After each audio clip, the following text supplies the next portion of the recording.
History happened everywhere. A random place, a random time, and a topic pulled from the hat. The challenge to find the fascinating, uncover the unexpected, and share the stories. You're listening to...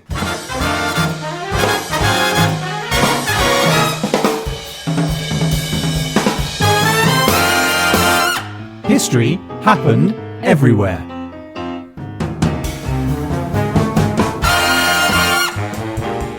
Hello and welcome to History Happened Everywhere. My name is Ryan Weir and I am here in the studio, the HHE studio, with my very good bud. It's Peter Goddard.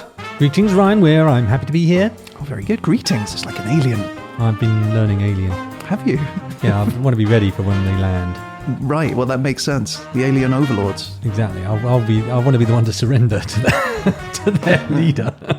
I feel like this podcast is perhaps like our gift to the aliens when they turn up. We can be like, here's the history of humanity. In random snippets. You have to piece it together and figure it out for yourself. It's more entertaining that way. Look, we can't give you the answers, aliens. Come on. You got to do some of the work.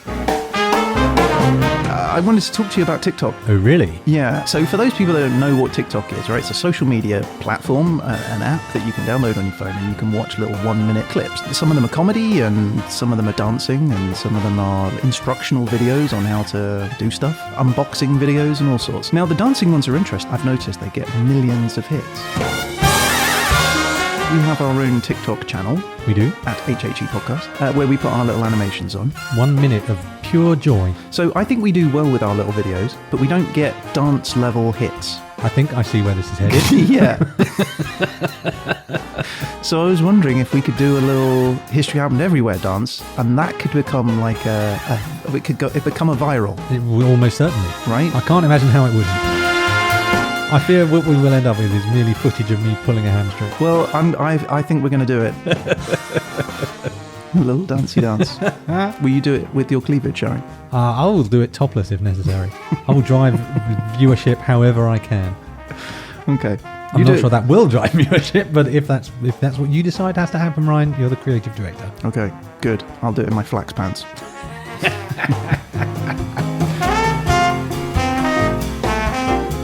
Right, you know what this is? Time? It's time. Okay. And you know what time is? Money? Yeah. Oh, do I get money for this? No.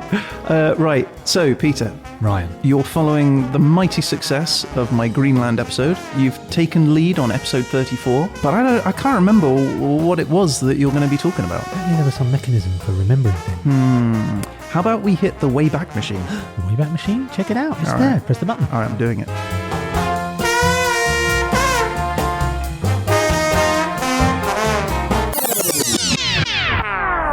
Desolator, do the desolating. Do the desolation.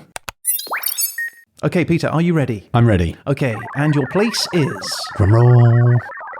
It's Bulgaria. Ooh, Bulgaria. Yeah. Nice. Oh, that's good. That's exciting. Yeah. Okay, and your time? 1910 to 1920. Ooh. Okay, well, that just leaves your subject matter. And the subject is... writing. Writing. Oh, that's good. Oh, I'm excited. I am excited. I can now confirm I am excited. So, writing in Bulgaria during 1910 to 1920. Okay. I'll see what I can dig up. Awesome.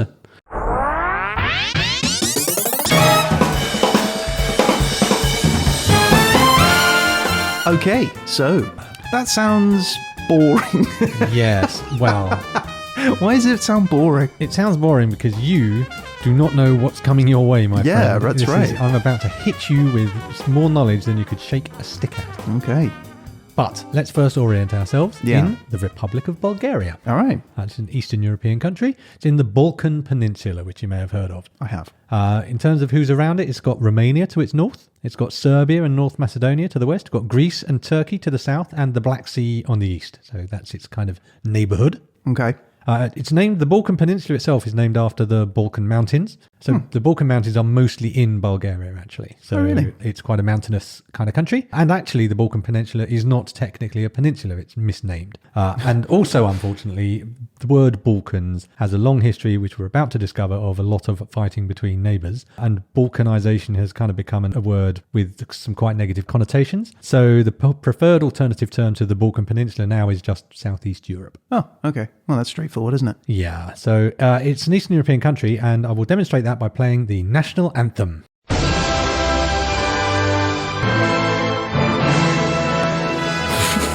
Not messing around, are This is they? not the most Eastern European thing you've ever heard. Days. This is depressing as hell. I feel like refugees tramping through the snow. Right, it's just so sad. Is it sad because it's been taken and used for those things? Like, when it first came out, was everyone like, oh, this is awesome? Hard to say. I think it's a bit upbeat now. Yeah.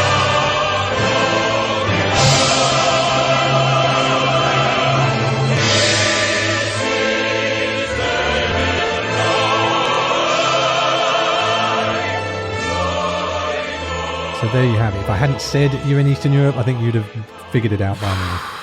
Wow, what is it about that area where just everything just sounds so sad? Well, I can promise you are about to learn. Okay, right.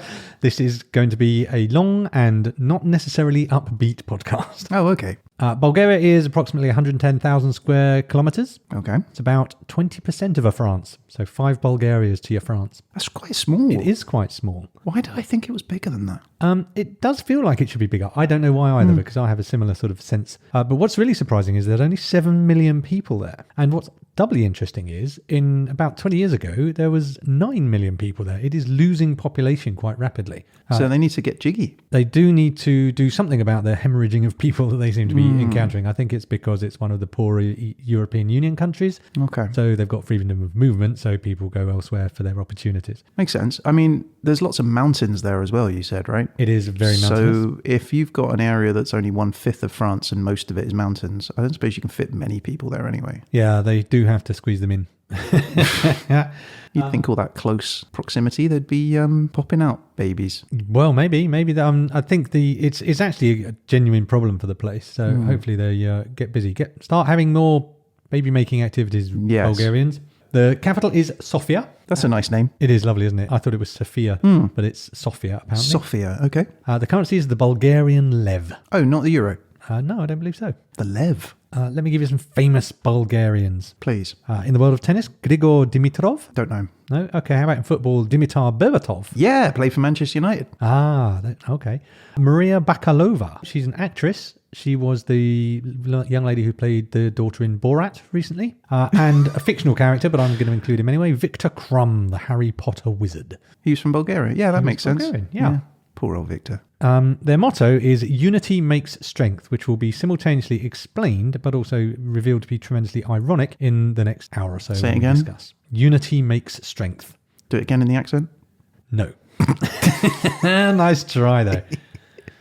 So we're going to scamper through. Normally I would go through a bit of the history from the beginning, but there's really way too much to do today. So what I'm going to do is just give you a quick heads up, which is this is a critical period of Bulgarian history. One of the Bulgarians I spoke to said, and I quote, "If you had to pick the absolute worst decade in Bulgaria's 1300 years of history, 1910 to 1920 is easily the top candidate." Wow. It's going to be a tough hour, but it's fascinating. So the subject is writing. So I am going to look at the events of this decade through the medium of 2 really different types of writing, which is poetry And comic books. and treatise. Ooh, treaties. Everyone's favourite reading material. So just to summarize the first couple of thousand years, which I'm going to scamper through in a single sentence, Bulgaria is kind of in the middle of a lot of stuff and consequently is frequently involved in the back and forth of people who want to expand their various empires. Therefore, lots of people coming in, Mongols, Bulgars. So the problem that you see with a lot of these Central European countries where there's no natural barriers particularly, there's lots of opportunity to go, well, actually, I want that bit of land, so I'm coming in. Yeah. The main point we need to make, though, is from 1393 into the 1900s, Bulgaria is part of the Ottoman Empire. Okay. So that is a very big empire that's basically run out of Turkey. It's an Islamic empire, and that is about 500 years. That's 500 years of being part of somebody else's empire, effectively. Of scimitar, those onion-shaped buildings. I'm trying to think what else Ottoman stuff is. Yeah, I guess shoes that turn up at the end of the Shoes to line. turn up, yeah. There we go.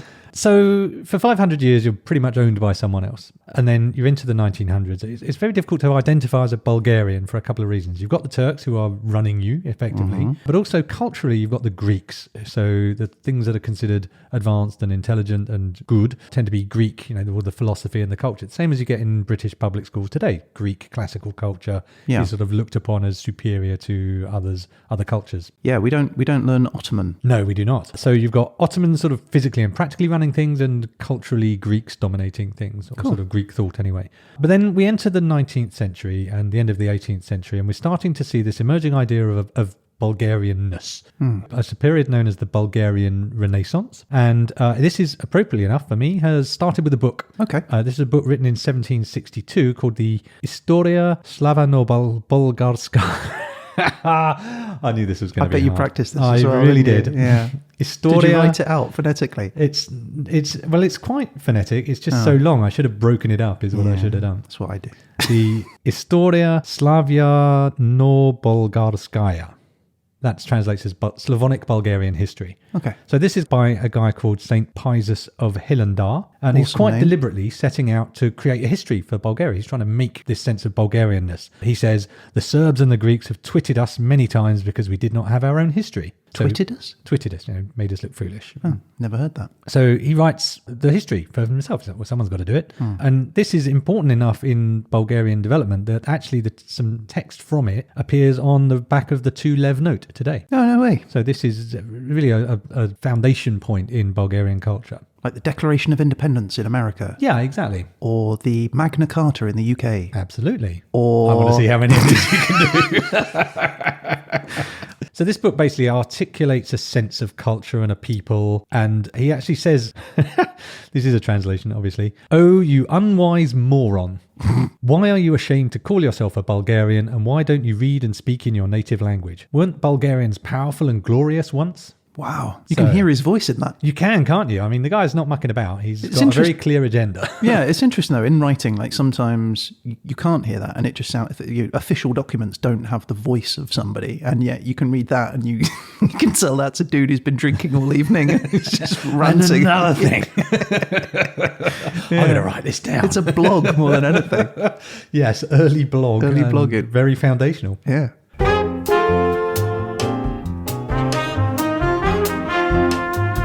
So this is the beginning of the Bulgarian Renaissance. It's a big, long thing. I'm not going to talk in depth about it, but basically an emerging sense of we are Bulgaria, we have an identity, and that is a good thing. Sure. So can I just ask a question about that, absolutely. Though? I know you're not going to go into it, but 500 years of Ottoman Empire, that's a lot of influence over your culture. Are they at that point just like dismissing all that and going, well, what is a Bulgarian if it's not 500 years of Ottoman influence? So the way the Ottoman Empire particularly seems to work was that it wasn't, I'm going to take your country and absorb it. It was much more, I'm going to own your country, suck it dry, and you will be you, we will rule you and take what we need from you. Okay. So it didn't have that massive cultural influence that you would expect from a kind of colonization approach. Right. It was much more of a give us all your stuff situation. So there's no 500 years of, right, you're wearing curly shoes and carrying scimitars. No. And there's a couple of other factors at play, actually, which is that the Turks who were there tended to stay in the lowlands and the populated areas, and a lot of it was mountain. So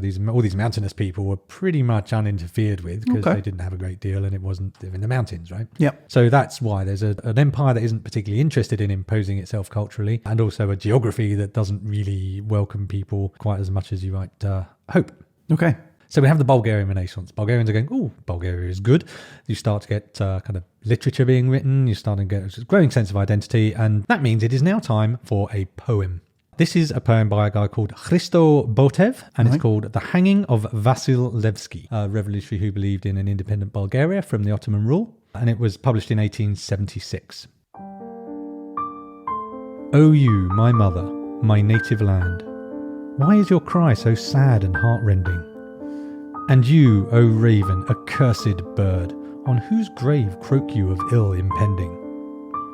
Ah, I know you weep, my mother, because you're a slave in bondage lying. You weep because your sacred voice is a helpless voice in a desert crying.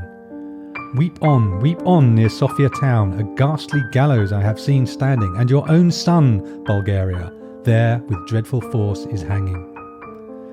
The raven gives its grim hoarse croak, dogs yelp, wolves howl, the sky is bleak.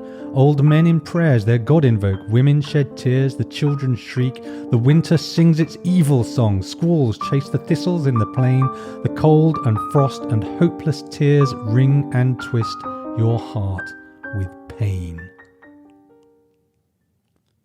Two things. Yes. Firstly, well done. That was really well read. Thank you.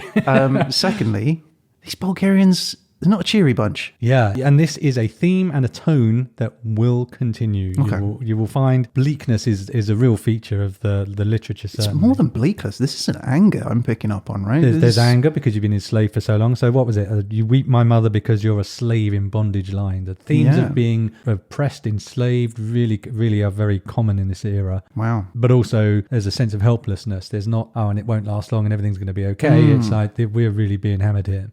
And so, Vasilevsky was a revolutionary who was captured and killed by the Ottomans and hanged. Was he killed for writing poetry? No, he was killed for being a revolutionary more than writing sense. Poetry, although I guess maybe the poetry didn't help. I don't know if they brought it out in mitigation. Who knows?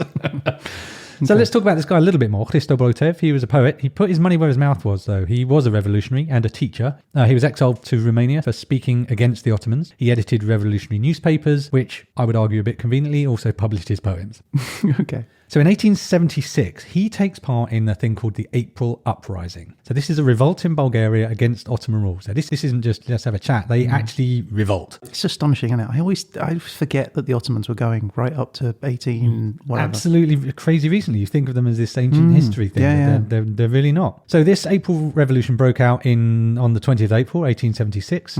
They were not well-equipped revolutionaries. They have, including in their arms, a number of cannons made of wood, known as cherry cannons, because they were made of cherry wood, and there's these wooden cannons with kind of bands of iron round. Not very reliable, not very good, and with a tendency to explode. So being armed with those, they lose really quite badly. They're brutally suppressed by the Ottomans, who use the regular army and the thing called bashi bazouks, which are irregular troops. So less disciplined, more aggressive, more dangerous, really, or more scary. Bulgarians are massacred. 15,000 are massacred in a place called near Plovdiv. Also towns Perustica and Batak, populations massacred. Shooting dead of another guy, a revolutionary and poet called Hristo Botev. He dies in the April Revolution. Yeah, no. So he was a poet and a revolutionary, and he wrote the poem about it, but he lived it as well. So basically, as a revolution, it was a complete failure. But the Ottoman cruelty triggered outrage in the great powers. So now we have to have a little diversion, because I'm suspecting your next question is, who are the great powers? Yeah. Right, so just a real short bit about Spider-Man. With great powers come great responsibility. Well, they would probably agree with you, because the great powers were, in this period, so the end of the 19th century, the great powers were basically, they were France, Russia, Austria-Hungary, Germany, Britain, and the Ottomans. So the big empires in Europe. And they are basically countries that are all the powerful countries, whereas everyone else is pretty much a minnow in the pond with these 6 sharks. And they, at this time, have enmeshed Europe really in all these different treaties and alliances to maintain this quite fragile balance of power. So they all want different things, and they all want to both obtain bits of land that they want, but also prevent their foes from obtaining bits of land that they want. So not only are they having treaties with each other, they're also, in a sort of similar way to the Cold War, using these smaller countries as proxies for their own self-interest. Okay. So pretty much nothing in this period happens without the approval of the great powers. And if you have a war, you will show up at the treaty table and you will find that Britain are there, France are there, Germany are there, Austria-Hungary are there, the Ottomans are there, and Russia are there, even if none of them were involved in your war, because they're all interested in the outcome. Who gets the port, who gets the river, who gets the really fertile grain area. That's a fly on the wall moment, right? Yeah, absolutely. This is the only thing I could liken it to is a kind of set of mafia families. Yeah. With just everyone else is just the people. They're going, no, I didn't approve this. This can't happen. And this is going to be super significant for the Bulgarian experience. And it starts by being super significant because Russia really take exception to the Ottoman suppression of the Bulgarian uprising. Why? Because they quite like the Ottoman Empire is a big empire. The more they go up towards Russia, the more they are sort of approaching and threatening. And a nice bit of independent Bulgaria in the middle would create a nice buffer between them and the Ottomans. So they're like, well, we quite like the idea of the Bulgaria. The brutality itself was a problem for a lot of people. Gladstone, I think it was, in the UK, wrote a paper saying this was totally unacceptable. So there was partly a moral aspect, but obviously also a self-interested aspect. So they're like, well, actually, the other thing that was happening was the Ottomans are kind of getting weaker and weaker. They've had 500 years, but they're getting weaker. So there's an opportunity here. Let's do something. And so what the Russians do is attack the Ottomans. Oh, wow. Okay. They declare war on the Ottoman Empire. They make substantial inroads into the Ottoman territory, and they are supported by 12,000 Bulgarian volunteers with this failed April Revolution on their mind. They're like, that makes sense. No, I still want to fight these guys, but this time we've got a load of Russians with us. This is likely to go better. Okay. It does go a lot better, unsurprisingly, perhaps. But do the other powers agree then and approve the Russian move into the Ottomans? Well, what happened was... Were the Ottomans not at the table when they agreed this? Well, Russia invaded, they pushed forwards, and then actually, exactly as you say, the great powers then go, whoa, stop. Right. And they do. Oh. Because that's how this period works. So the Ottomans offer a truce. They go, well, we've lost, but the Russians could probably have gone a lot further, but then you've got a really strong Russia, and so the other great powers don't want that. So they say, stop, that's enough, let's have a truce. So Russia and the Ottomans agree a really important treaty. This is, in many ways, the sort of the start of everything, and this is the Treaty of San Stefano.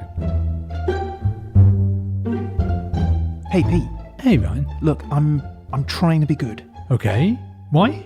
Well, because you said there was going to be treaties. But there are treaties. We've been talking about treaties. Yeah, I know. But when are we going to stop talking about treaties and start having treaties? I'm not with you. Are we waiting for San Stefano?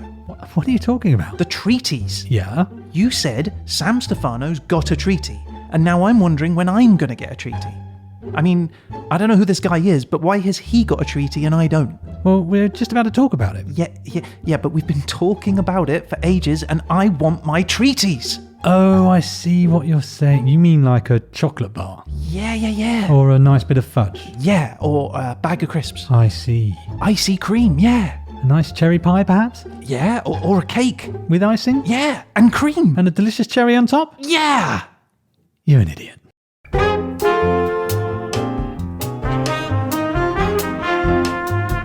So this is a massive thing for Bulgarians. This is the thing that kept coming up when I was talking to Bulgarians, talking about San Stefano. It is still on their mind to this day, even though it was 100 and some years ago.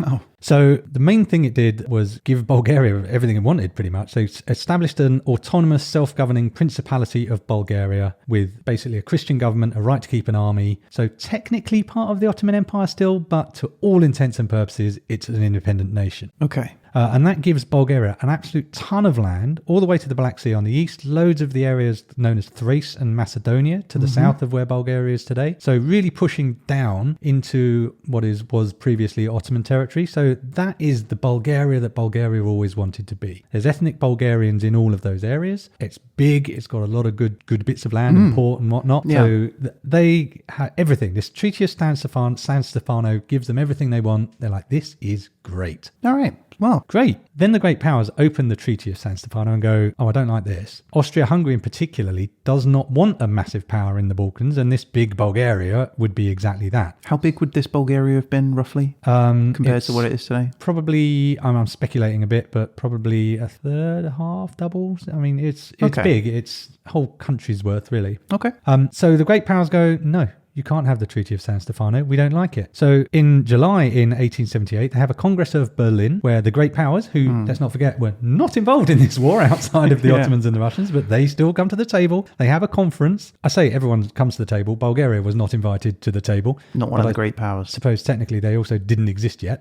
Well, yeah. But they have a diplomatic conference to, quote, reorganize the states in the Balkan Peninsula. So they just sit around and go, right, what do we want? Okay. And so the Treaty of Berlin is signed, and this created an equity in the region. It's slightly different to San Stefano, so they managed to create a situation that absolutely everybody was unhappy with. So what happened was the Ottomans basically lost all of their Thrace and Macedonian territories, and they were just confirmed weak and not really much use. The Russians were a bit peed off because it took away a lot of the land that they thought they had gained. Serbia and Greece, who were also involved in winning things in the San Stefano Treaty, didn't get what they wanted. But the main thing here is for Bulgaria. So you started under San Stefano with this massive Bulgaria, nice port here, lots of nice land all over the place. But they went, no, we're not having that. They basically cut it in half with Bulgaria and a land they called Eastern Rumelia, Rumelia, yeah. Okay. It might be Rumelia, I'm not sure. So suddenly your big country has been cut in half. But then they also just took Macedonia off completely and gave it back to the Ottomans. Oh. So now you've got Bulgaria was really shrunk down to about a third of its size. And they go, no, that's Bulgaria.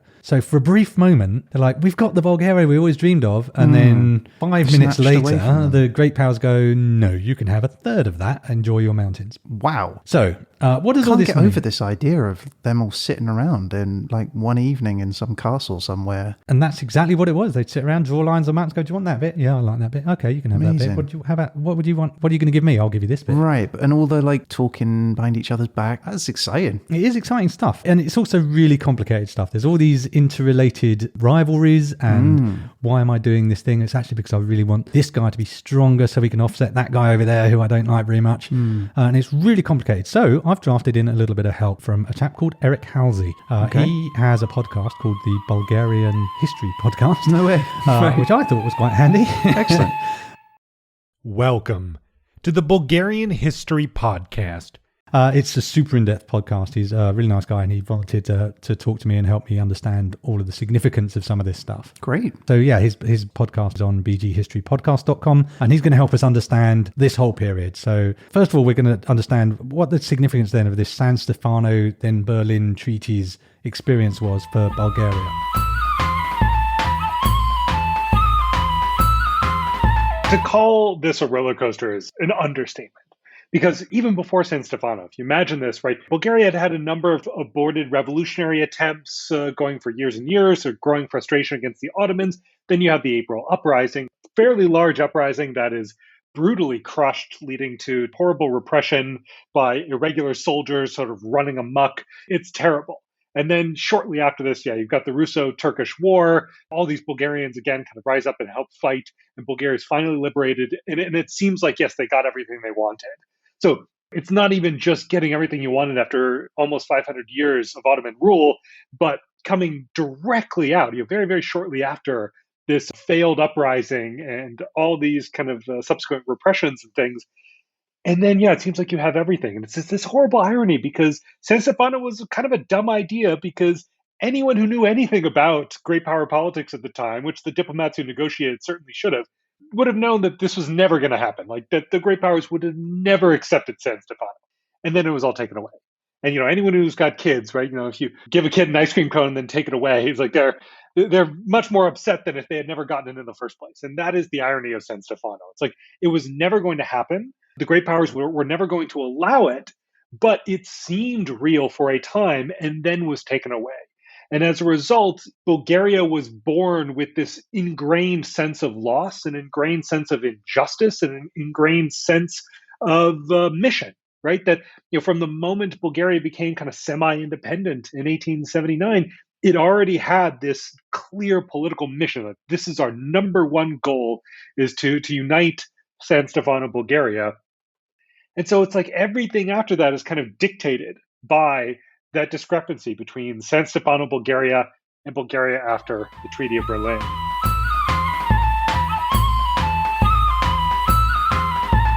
Wow. Okay. He's been really helpful at making things very clear to me. His Bulgarian accent is excellent. Yes, he may be an American. He does live in Sofia, though. He has a Bulgarian wife. I checked his credentials. Oh, right. Okay, good. So here we are. We've done the Treaty of Berlin. It's a disappointing start, but there is rumblings of a sight of an independent Bulgaria. There is, in fact, a Bulgaria in practice, if not in law. And in this period of pragmatic independence, it's quite a period of change for Bulgaria. They go into a period of modernization. They decide, right, well, we've escaped the Ottoman rule. We're going to transform from a poor agricultural state into a modern European country. So the capital, Sofia, grows by 600% from 1878 to 1912. 600%? 600%, 20,000 to 120,000. Wow. Education becomes really important. The illiteracy basically vanishes by the turn of the century. The University of Sofia is opened. Lots of young Bulgarians are studying abroad. So we've got this kind of cool. modernizing period, and this finds its way into the nation's poetry as well. Okay. So between 1892 and 1907, There's a group called Mizal. It translates as thought, I think, Mizal. It's also a publication called Mizal, but it's one of those things where there's a magazine and a group kind of identified in the same way. Okay. And it's kind of a cultural, literary intelligentsia, these Mizal group. And they are adopting more European ideas, and the poetry that's coming out at this time is a bit more personal, less of the my motherland stuff and more of the me personally kind of stuff. Is that representative of the time period as well, do you think? Well, I think I wouldn't go that far. I have selected poems that I think particularly encapsulate time periods. I wouldn't necessarily say that all of the poetry was going that way. I was just wondering if that was the fashion and the trend of this time period. Well, certainly modernism, a little early for modernism, pre-modernism, I suppose you'd call it, is something that's happening in Europe. So yeah, I think there is definitely a trend that way. Okay. But you haven't lost that nationalist, as we've just discussed. That nationalist thing is still there. Yeah. But at the moment, we've got a bit more personal, a bit more. So there's this guy we're about to talk about is a guy called Peo Yavorov. He was a symbolist poet, so a bit more artsy and a bit less martial, I suppose you might say. It's an emotional roller coaster, isn't it? Yeah, it's a very mixed period, I guess you could say, because lots of things are looking up, a lot of developments occurring, but you still haven't got that thing you wanted, which was this sense of a fuller Bulgaria that San Stefano represents. So Peo Yavorov has a wife called Lora, Lora, Lora, and he writes a poem called To Lora, but this is after she dies, because it wouldn't be a Bulgarian poem without an absolute helping of tragedy. Right, okay. So this is what happened to Yavorov's wife. They have dinner with a couple, and Yavorov was getting a little bit too much attention from the friend's wife. The couple have a fight. Laura was a very fiery character, I guess. So after this fight, Laura enters his study. She shoots herself in the heart with a gun. Right. Yavorov runs in. He's so shocked, he takes the gun and he shoots himself in the head. Oh my God. And he misses. The bullet goes through his temporal bone. He goes blind because of this bullet, but he doesn't die. Oh, it was the wrong angle. He then has to deal with the rumours that he killed his wife. There is a trial, I think it's a civil trial from the family that basically say, we think you killed your wife. Society considered him guilty. He falls into despair and then he poisons and shoots himself in 1914, aged 36. Oh my Lord. Yeah, this is not an upbeat episode, I'll be honest with you. So strap in. So Yavorov, a symbolist poet, he wrote this to Lora, to his dead wife. My soul's a sigh, my soul's a dove, because I am a bird of fall. To death is doomed my wounded soul, to death inflicted by a love. My soul's a sigh, my soul's a dove. What's the meaning of today, tomorrow? And here I say, it's hell and sorrow, and in the sorrow love. Mirages near, the road elsewhere, a wondrous cheerful truth of naivete and greedy youth, of scorching flesh and spirit light as air. Mirages near, the road elsewhere, because before me she is shining, shining not realizing whose dove a sighing, she, flesh and spirit light as air. So, firstly, massive thank you to Antoaneta, who is our Bulgarian voice there. As Nice. you rightly pointed out. A beautiful voice. Eric was not very Bulgarian. Antoaneta, on the other hand, hugely Bulgarian. And she very kindly went to quite an amount of effort to record these poems for us. No way. That's fantastic. That is a genuine Bulgarian voice there, which I thought was appropriate. That's great. But you can see it's a symbolism, so it's not as easy to grasp as that other poem. It was a little bit ephemeral, isn't it? The meaning isn't obvious.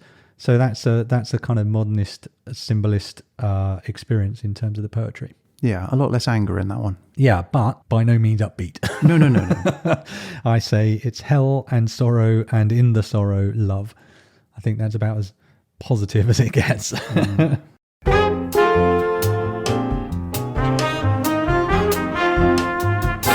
So we're in 1885, we're modernising Bulgaria, but as I say, nationalism is still a force. Yavorov himself was involved in Macedonian liberation struggle as well. And that's Macedonia, don't forget, to the south of Bulgaria. Right. Bulgaria still wants Eastern Rumelia back, the bit that was split in half, to the east of what is currently Bulgaria. So where is East Romalia now? So it's on the modern map, what is Bulgaria today? Yeah. Pretty much cut that in half, and the eastern bit is Eastern Romalia, and the I see. western bit is... So it's not sitting in some other Bulgaria. territory. It's still No, it's within next Bulgaria. door. Right. Okay. So they want to get it back, and Eastern Romalia is played largely by Bulgarians and Bulgarian identifying people. So they have an idea. So they create this group called the Bulgarian, I love this name, the Bulgarian Secret Central Revolutionary Committee. What's those initials spell? Buskurk. The Buskark. You can only say it through gritted teeth. Yeah. So they come up with a plan. On the 18th of September, 1885, Romalian militia take over the governor's residence, the governor of Eastern Romalia. Now, as it happens, the governor was a guy called Gavril Krastovic. He was a Bulgarian patriot anyway. So he was like, hey, come in, guys. on in. Hey, good Loads to of see room. you. Who wants a drink? Yeah. And so he was delighted to have these visitors. The Ottomans, less so. And they probably would have sent some troops, except the Treaty of Berlin stated the Sultan of the Ottoman Empire was only allowed to send troops to Romalia at the request of Eastern Romalia's governor. That's our man, Gavril Krastovic. So the Ottomans like, so, how's it you want going? some troops? Any troops? Like, no, we're fine all here. good. Don't you worry about us. Okay. So, yay. House Basically, this is an event that's marked even today by Bulgarians as Unification Day. Okay. And it's celebrated on the 6th of September every year. Yay. Eastern Romalia and Bulgaria now back into Bulgaria. So you don't have to worry about Eastern Romalia anymore. It's going to stay as Bulgaria for now. So Bulgaria is semi-unified. They've got a big day to celebrate, but they've still got their eyes on the Macedonian area to the south. Macedonia and Thrace are the two bits. That's the bit that they wanted. That's they're like, They were that's promised, also rather. yeah, absolutely. So they're sort of halfway there, but if they got Macedonia, then you're back to the San Stefano version of Bulgaria. So they're like, yay, that sounds good. But the reunified Bulgaria is still a problem. You remember the great powers didn't want a big Bulgaria. That was the whole point of dividing it in the first place. Austria-Hungary, particularly Greece and Serbia, all hate the idea of this big powerful nation in the middle of the Balkans. Russia, weirdly, who have been previously quite helpful to Bulgaria, also are annoyed because Bulgaria actually reunified without asking Russia first. So Russia actually withdraws all its military officers and the Bulgarian army is left with not many leaders, which was tricky because then Serbia, neighbours to the west, attack. They declare war on Bulgaria on 14th of November 1885. So why is Serbia doing that, given that they know that the global powers might not want that? Well, no, the global powers don't want a big Bulgaria either. If anything, the great powers like the Balkan nations fighting each other because that keeps them A, weak, B, as buffer between the great powers. So it's like, let them fight. And then if they take too much land or if they overstep, then we can step in. You don't want a new great power. Right, exactly. So Serbia declares war. The Bulgarians are outnumbered 2-1 on the battlefield. They were largely in the wrong place at the start. One infantry regiment had to march 95 kilometres in 32 hours. 95 kilometres in how many hours? 32 hours. I mean, that's pretty much going without stopping, isn't it? Right, so they've legged it 100k basically to have a fight, and astonishingly, Bulgaria wins. Oh, really? So the Serbians take about 6,800 casualties. Had they scrapped their wooden cannons at this point? I think they'd probably, because this is part of their modernisation, their militarisation was part of modernisation, so they've got better kit. Metal They're in better cannons shape. now. Yeah, they're Okay. really radical stuff, Yeah. you might say. Have we thought of metal for these things? It's the wooden swords that were the real problem. Take that, you bruise. I bruised him terribly, Captain. So the Serbs lose, the Bulgarians win. Side note for the literary inclined, this Serbian war is the setting for the play Arms and the Man by George Bernard Shaw. No way, okay. So then, obviously, Bulgaria's like, oh, this is good. We've reunified. We've beaten the Serbs. We're feeling pretty good about life. We're going to proclaim ourselves independent, which makes sense. So finally, on the 5th of October, 1908, the Declaration of Independence is proclaimed by Prince Ferdinand of Bulgaria. He is then no longer prince because he's now a Tsar. He's a Tsar. Huzzah. Huzzah. Here's an interesting thing, though. This is how he proclaims the independence. He says, I proclaim in the name of God Almighty, Bulgaria, united upon 6th of September 1885, as an independent kingdom. So far, so good. Together with my people, I profoundly believe that this act will meet the approval of the great powers. Oh. So even in your Declaration of Independence, you're like going, that's I hope all that's right. okay. Wow, that's amazing, isn't Right? it? The That's- power that those people had. To sit there and do even within your own Independence Declaration going, if that's all right with you guys. Yeah. And that is all right with them. They actually recognise, by the spring of 1909, they've recognised Bulgaria as an independent nation. Hurrah! Bulgaria is officially an independent country of its own. Huzzah! Can I ask another question about these great powers? Yeah, of course.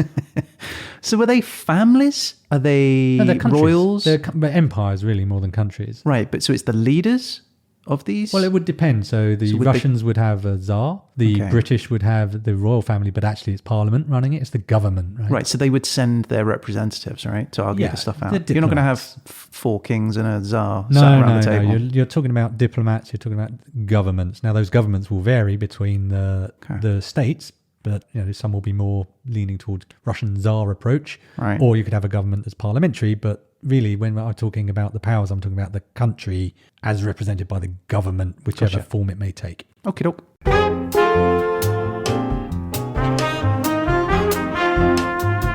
So things are looking good for Bulgaria. They've annexed the garden next door, essentially. They've seen off the neighbours on the other side when they tried to complain. They've got metal guns. And they're feeling pretty good about life, which, needless to say, cannot last. So this is all good for Bulgaria, but the Ottoman Empire, in the meantime, is really falling apart. They now start a war with Italy in Libya, and just everything's going wrong over there, basically. So seeing an opportunity, the Balkan nations as a whole, so we're talking about Greece, we're talking about Serbia, we're talking Bulgaria, they go, those Ottomans are looking a little bit pasty right now. So what do you think, guys? So they sign a bunch of treaties with each other. This includes, in 1912, Serbia and Bulgaria. They settle their differences and sign an alliance. Serbia signed an alliance with Montenegro. Bulgaria did an alliance with Greece. And altogether, they formed the Balkan League. The Balkan League. Balkan League. All right, cool. Right, so what do you do when you got a league? You have a tournament. No, you have a war, which is like a tournament, only bigger and bloodier. Okay. So it is now the First Balkan War. Spoilers in the name, I'll grant you. Wait, but I thought they had alliances. Yeah, so they're attacking the Ottomans. The Balkan League go, yes, we're the Balkan League. Let's kick the Ottomans out of this bit of Europe. Cool, okay. So this is quite good. The first people in the Balkan League to declare war on the Ottomans is the Montenegro. Tiny little Montenegro. So on the 25th of September 1912, they go, right, we're at war with you Ottomans. Bulgaria, Serbia and Greece declare war on the Ottomans on the 17th of October, which means for nearly a month, Montenegro was at war on its own. Okay, they're coming. Don't worry. They're coming. We know they're coming. Yep, guys. This league thing we were talking about. Guys. Because the Ottomans were falling apart, but I think they could have taken Montenegro on their own.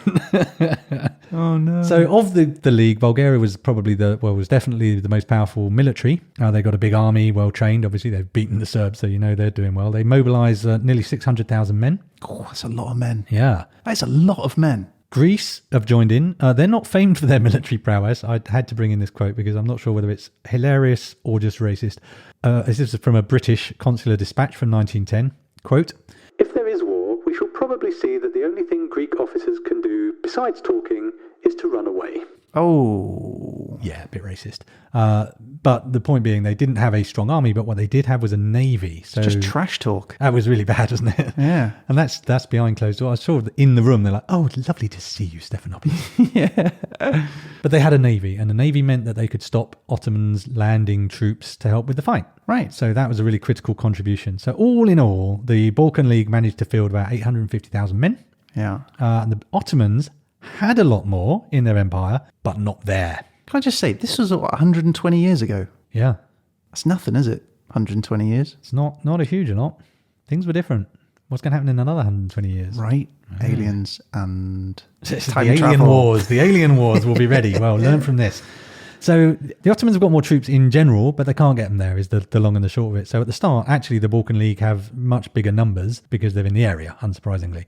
And the Ottomans, as I said, are kind of falling apart. They have a lot of internal strife. And one of the consequences of that is under the Sultan Abdul Hamid II, the Ottoman army was forbidden to engage in war games or maneuvers because he was afraid it might be the cover for a coup. Oh, wow. So they basically, weren't practicing. He wouldn't let the army practice in case they overthrew him. In case it wasn't really practice, it was actually them attacking him. Exactly. Wow. To give you some idea of how disrupted this place was as an organisation, between 1908 and 1911, so that's 3 years, the office of Navy Minister in the Ottoman Empire changed hands 9 times. Oh, wow. So basically, everything's a bit of a mess. And how does it get to that after all that long period of time and empire building? Empires rise and empires fall, my friend. They do, yeah. So, unsurprisingly, the Balkan League do really well from the opening offensive. They march into Macedonia and Thrace. There's a really decisive battle at a place called Adrianople, or Adrianople. I don't know how to pronounce it. And that ended in 1913, 26th March 1913, with the capture of the town by the Bulgarian Second Army and the Serbian Second Army. Now, in an act of what I would describe as dramatic foreshadowing, the Bulgarian censor cut any references to Serbians being there in the telegrams of their foreign correspondence. So back in Bulgaria, it was a purely Bulgarian victory. Oh, okay.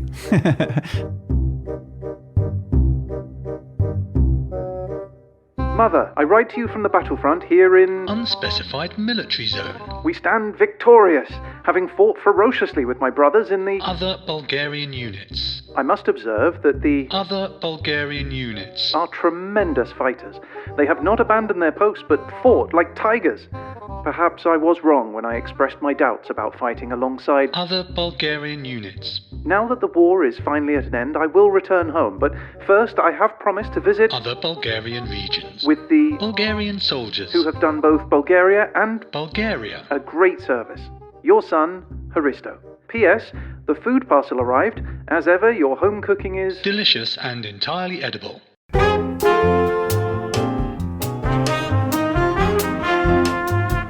Just on that then, 1913. So we're talking about battles. What does a battle look like in those days? This is redcoats still. No, Right? 1913, you're just pre-World War One. You're looking at What are they wearing? cannons Like, and rifles. And people on horses still? There'll be horses, yeah. Still cannon though, right? It's not. We haven't got any of the Yeah, there's some tanks and cannons. stuff like that Tanks yet. haven't been It's invented, not no. modern warfare in No, the it's classical the. sense. I guess World War One did a lot for progressing warfare, didn't it? But aeroplanes exist at this time, as we know, but not necessarily. Only just. You won't have an RAF at this point, or an Air Force rather. But you have guns. You have it's. I'm just wondering if this is still the time of people lining up on fields and then charging and. Yeah, I think it is, because that's pretty much what happened at the beginning of World War One, wasn't it? They just sort of trooped through. There wasn't a lot of strategy. I guess I just think of the trenches and bombardment and. It didn't start in the trenches, though, did it? It kind of ground into the trenches, but we'll come to that. So, Okay. no spoilers, although I think I'm just trying to people are I'm aware trying to of it. visualize, Pete. I'm trying to be there. I want to be on the field. I would call it Not for real. on the really. field as a press. Yeah, press. So anyway, Adrianople is taken. The Ottomans are like, oh, that's it. We can't fight anymore, and it's time for another treaty. Yay! Oh, of course, yeah. This or is a poem. It's one of the two. It's always going to be a treaty or a poem. I have to warn you. This was signed on the 30th of May. It's called. It was signed in London. You'll never guess what they called it. The Treaty of London. They did call it the Treaty of London. Well done. And guess who were there? Londoners. And Cockneys. Tourists. So, all right, it was a war between the Balkan states and the Ottomans. Who's going to show up to your treaty conversations? The Balkan League. And The Ottomans. and I the don't great know. powers. Oh, all of the great powers. All of the great powers are going to show up. Okay. Doesn't matter that they weren't involved. They have to come to okay. every treaty because they don't want anything happening. It was hard work. Oh man, come on. Those tourists must have been well confused. So, right, we have the Treaty of London, right? Mm-hmm. And the great powers are there. Funnily enough, actually, the only great power that wasn't there was the Ottomans. They were dealing with their own problems. And the net result of this is basically the Ottoman lost all of its European territory, basically, to be divided amongst the Balkan League. Okay. Hurrah! Quick and easy. Balkan Leagues, high fives all round. Yeah, it's 1913. We've beaten the Ottomans. What could possibly go wrong? So there is just one thing, though. The Treaty of London doesn't actually specify exactly how the territory is going to be divided amongst the Balkan nations. Right. They just say, and then you guys get that. Right. Let us know how that Off goes. you go. And in particular, both Serbia and Bulgaria now stake a claim to Macedonia. This must have been intentional, right? On the great powers' part. Well, let's ask Eric. Eric? Eric? Help us. No, Eric's going to explain to us what this means. All right, cool. I have him here for my explaining the why and the significance of things. I'll just tell you what happened. I'm just confused why you have an Eric puppet that you're using. Like, I could just listen to him. You don't have to do the puppet. I've spent hours making this. What are you talking about? Oh. All right, well, all right, here we go.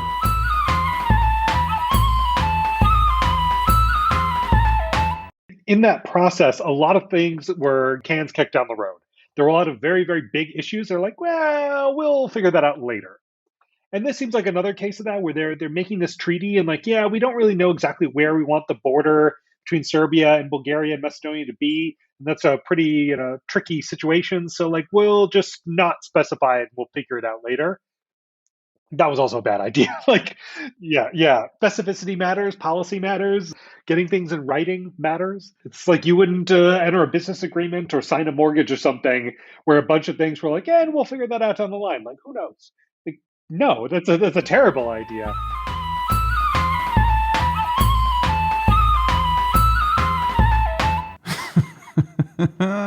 I feel I have done that in the past. Well, yeah, I would probably do it as well, but that's why I'm not a leading diplomat. I'll work it out later. It's fine. So yes, that's a terrible idea, says Eric. Okay. So can it go wrong because it was a terrible idea? Well, if it could have not gone wrong, Bulgaria weren't interested because they seemed determined at this point to make it go wrong. They embark on a campaign that I can only describe as trying to annoy every single one of their neighbours. So obviously the Ottomans to the south and east of Bulgaria, they were annoyed because they just lost a war with Bulgaria. And their land. Absolutely. The Serbians to the west were annoyed because Bulgaria is claiming Macedonia, which they also want. That's what I said. Should we try that again? The Serbians to the west were annoyed by Bulgarians' claims to Macedonia. What they want. Yes.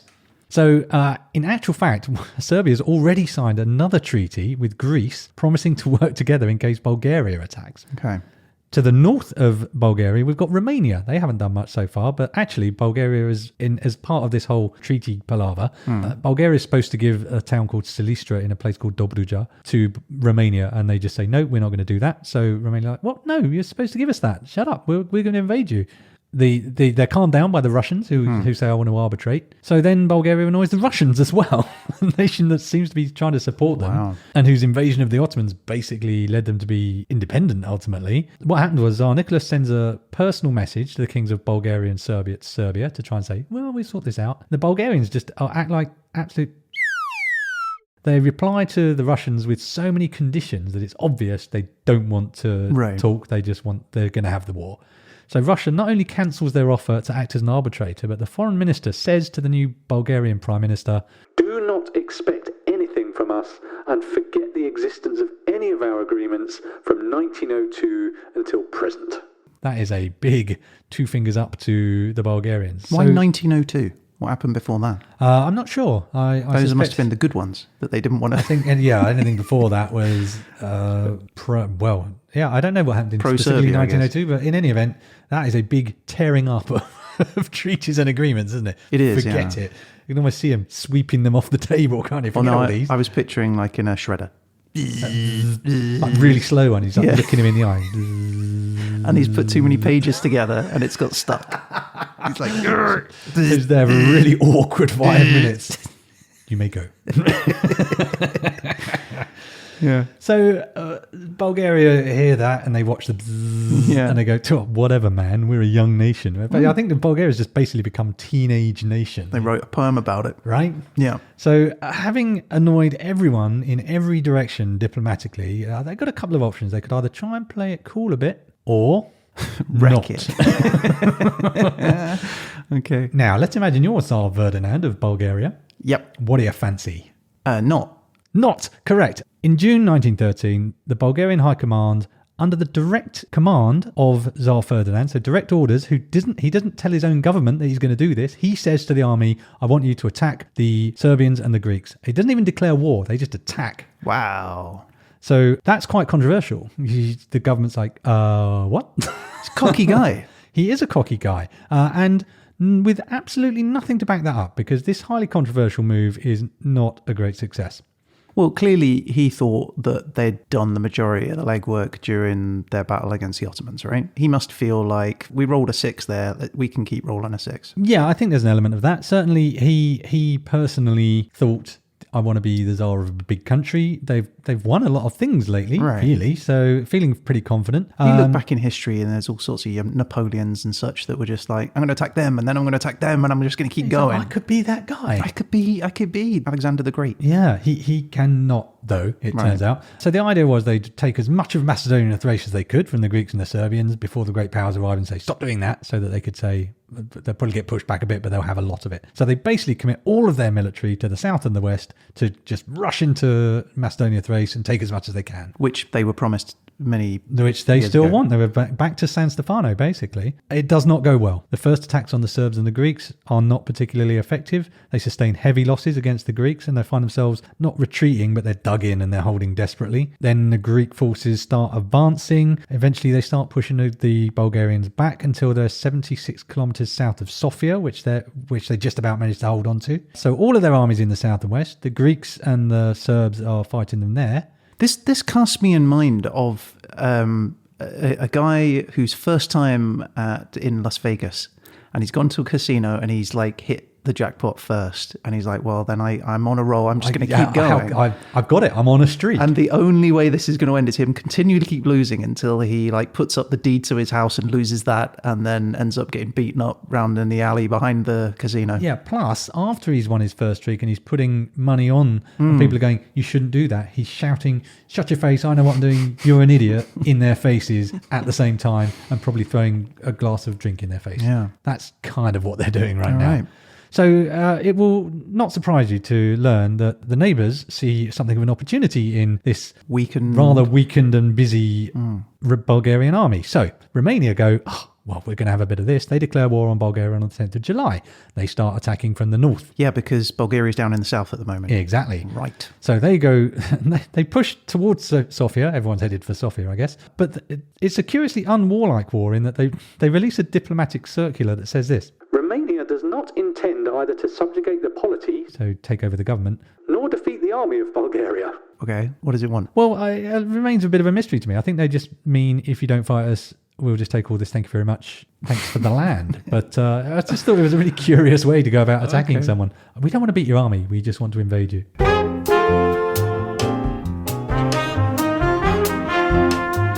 So the Romanians reasonably soon find themselves 7 miles north of Sofia. Okay, that's not far. No, indeed. Side interesting note, you talked about what the battles were like. So the Romanian Air Force actually did photo reconnaissance over Sofia. So they had an air force at this point. I had a plane, I guess. Probably an Air Force might be overstating it. A man strapped to a kite. Yeah, but Sofia is the first capital city in the world to be overflown by enemy aircraft. No way. Yeah. That's really cool fact. Right? So that hopefully helps you orient where you are in time as well.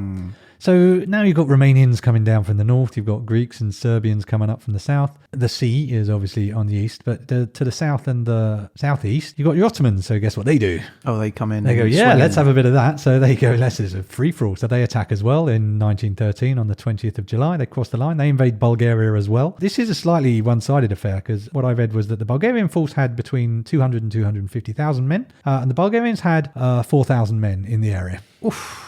They withdrew. Yeah, as you would. Or you die. would, wouldn't you? It's like they needed more Montenegro blood. Or a load of Spartans. That's the only thing that I think could have helped. But yeah, a bit of Montenegrin spirit might have helped them. I don't know. This is Bulgaria.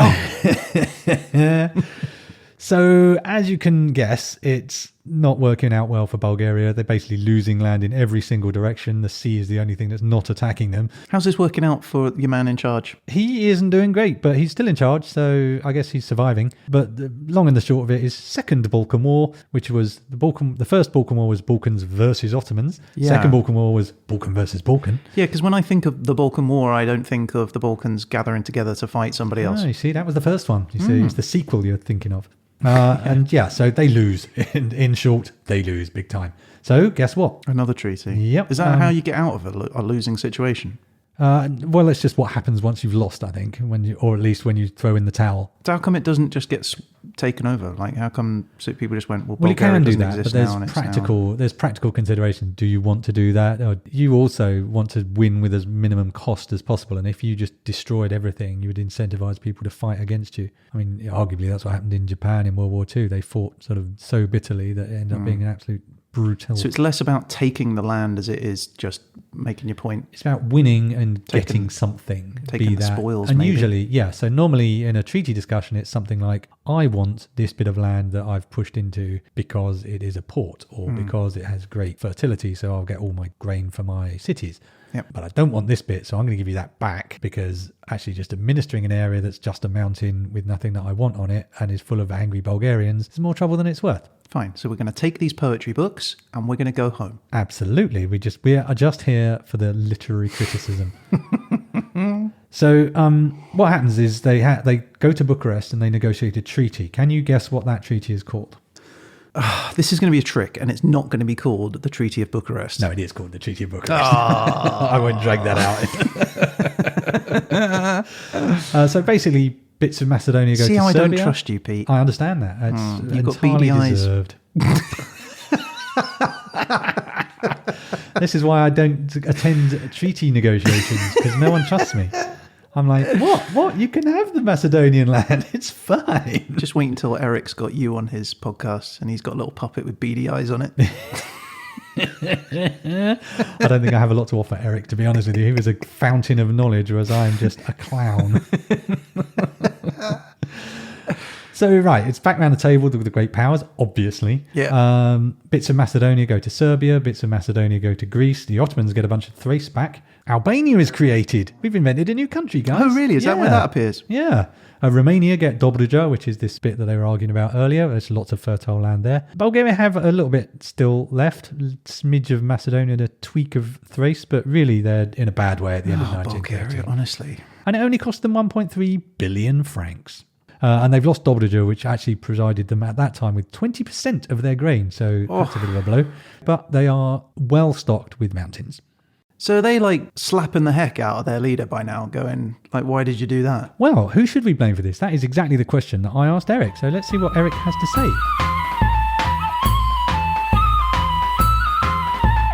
From my perspective, is you can never forgive Tsar Ferdinand for that. It was colossally stupid. Starting this Second Balkan War, it should have been incredibly obvious what was going to happen. You know, it was no secret that this would be the golden opportunity for everyone and their mother to get what's theirs from the Bulgarians.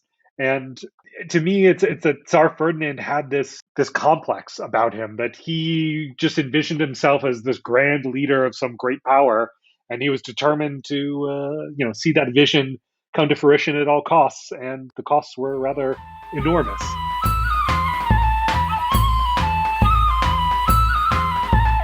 I mean, we've all been there. I know. I've always wanted to be the massive leader of a gigantic nation, right? And invaded several of my neighbours, mostly unsuccessfully. Yeah, that's why they own most of your furniture now, and you sit on the floor.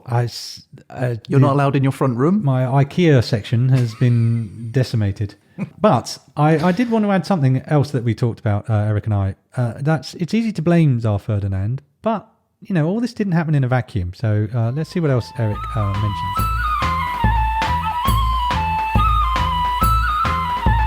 Bulgaria plays its role, in a lot of these things, but a lot of it is also just the fact that the great powers really do not care a lick about the people of the Balkans and their interests or anything about them.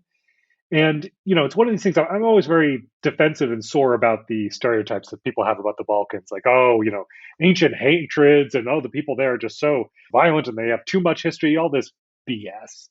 So many of the modern conflicts in the Balkans, you can trace a direct line to the great powers stomping in and drawing a bunch of borders and making a bunch of decisions purely based on what they want, with zero regard for what the locals want. And, it's a bit like, look at a lot of Africa, a lot of these countries where they have colonial drawn borders and then they have issues. It's hard to blame that country. How dare you blame Afghanistan because half the Pashtuns are over on the Pakistan side of the border and this creates all kinds of problems. It doesn't make sense because the British drew that border. It was their idea. And so it's one of those things that so much of this is just the great powers feeling like they're in charge of the world, and these silly little people in the Balkans, nobody cares much about them or what they want. And, we're just going to do as we please. And that led to all these problems. And then people from those great power states turn around decades later and say, look, what's wrong with these silly people in the Balkans? Why can't they just chill out?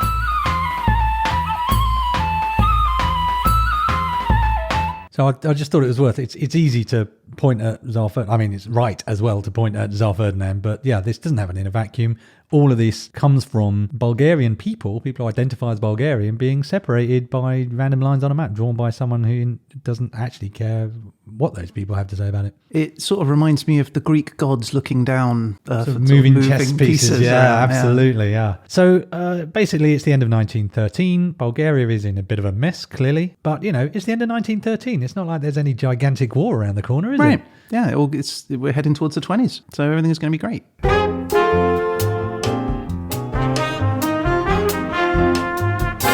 So I've penciled in an intermission here, but I don't know how you're feeling. I would like an intermission. Yeah, okay. My butt is quite sore. Yeah, I thought it's because it's long and quite intense. I've got you some Bulgarian snacks. Nice. Did you go to a Bulgarian store? Do you or know are where these... there's a Bulgarian store? No. At the end of my road. For real? I was like, Bulgarian stores. Oh. No, look at these. All right. Right, they are called Lotto Naturale Si Macho, I think it says. I don't know what the C is. This is my friend, Bulgarian beer. Right, what is this called, this beer? This is Kamenitsa. Kamenitsa. Coming right at you. Kamenitsa. Okay. That's quite Earthy taste. Yeah, it started out sweet and then went malty. I like that a lot. Yeah? Your Kamenitsa pound. I have snacks here. So the first one is Lotto Naturale Si Macho, which is not how you pronounce it. And on the back, they are a corn snack with a butter taste.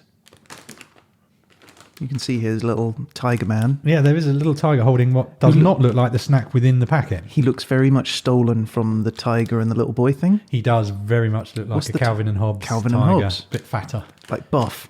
Yeah. Buff Hobbes. Hobbes went to the gym. Is Hobbes the boy or is Calvin Oh, the I'm boy? not sure. Calvin must be the boy. Let's say that. All right. Thank you very much, sir. Right, so it looks like... Oh, I'm not sure what it looks like. Well, it's supposed to be curly butter, I think. Like it's curled from a... You know, like when you get like one of those butter knife things and Oh, you it curl tastes like it. butter. Well, yeah, it's butter flavoured. That's Oh. It just tastes like I've licked some butter. Oh, it's cheesy, right? Is it? Yeah, it's like a very weak buttery... Texture-wise, I would pack Buttery goods Cheeto. in this. Like a Cheeto. It is Cheeto-ish. That is... I'm going to categorise that as not for me. It's by a company called Best Foods, so I think you're wrong, mate, because it is the best of the foods. Right. This next one, you can guess what this one flavour is. It's called Lotto Mega Nuts. Mega nuts. That's probably some sort of nut. Smell the snack. I can't smell snake. You can definitely smell this. Oh, it smells barbecue. It smells of nuts. Does it? Yeah, that is super I nutty. smell barbecue. Okay, that's fine. I Right. smell something though, which means it must be quite It's powerful. really strong. Yeah, it really smells like nuts. Right, so these are long, thin, finger-like They look like Wotsits that have been dusted off. hazelnuts and... Peanuts. If you like things dissolving in your mouth, this could be for you. He looks like... Alvin and the Chipmunks. Basically, No, sort of I was- knockoff cartoon characters. I was thinking Chip and Dale. Oh, yeah. They're still chipmunks, aren't they? I've got to say that is also going in the not for me bucket. The beer is excellent, I would say. Yeah. And that is my focus, so I'm happy with that. All right, tell me some more depressing stuff about Bulgaria. All right, let's get you back on track.